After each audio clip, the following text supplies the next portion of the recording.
Ngayong araw, ibabahagi ko ang kwentong Ang Osong si Oscar. Ito ay isinulat ni Camille Velasco. Sige, magsimula na tayo ha. Ito na. Sa isang maliit na kuweba, nakatira si Oscar. Isa siyang oso na may kayumangging balahibo. Isang umaga, nagising siyang gutom na gutom. Tamang-tama dahil dadalo siya sa kaarawan ng kaibigan niyang si Orly Orangutan. Maraming pagkain sa bahay ni Orly. Pero nang tingnan niya ang orasan, masyado pang maaga para pumunta sa bahay ni Orly. Gagawin ni Oscar na natin ha. Kaya naman, nagpasya siyang maglakad at maghanap ng pagkain. Nakakita siya ng halaman. Berde ito at maraming dahon. Anong hula ninyo? Ano kayang halaman yung nakita ni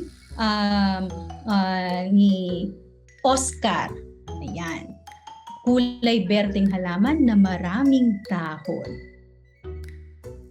Ito ay oregano. Yan, oregano. Kinain ito ni Oscar hanggang sa wala nang natira dito. Pero gutom pa rin siya. Kaya nagpatuloy siya sa paglalakad. Nakakita uli siya ng isa pang halaman.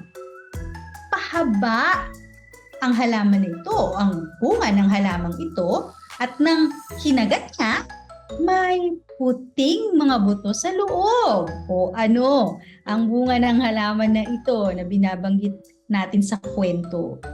Binanggit na din natin yan kanina. Okay, pahaba at may mga puting buto sa loob.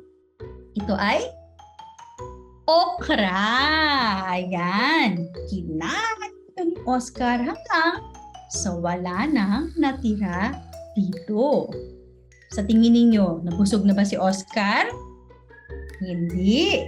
Gutom pa rin siya.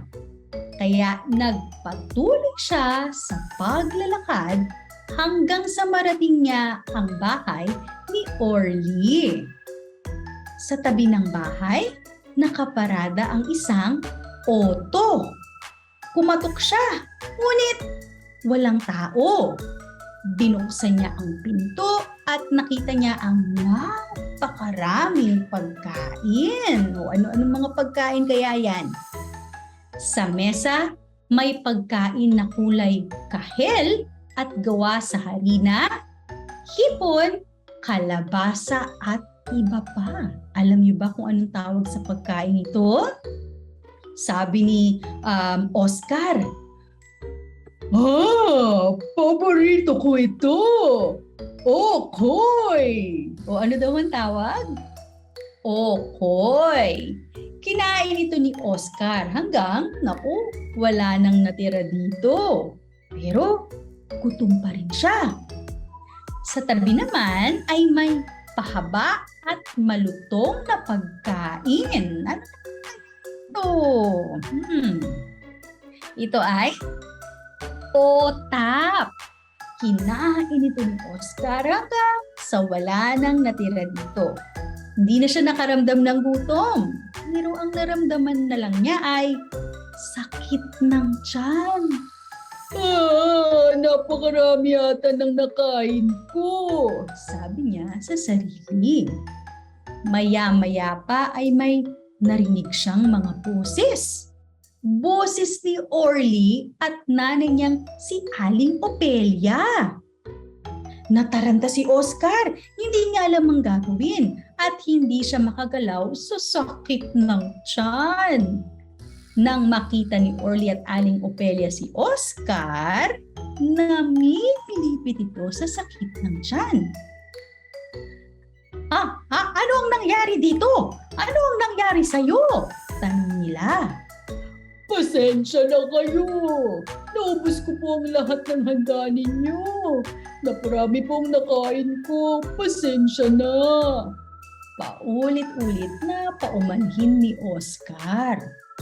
Mabuti na lamang at may cake silang binili.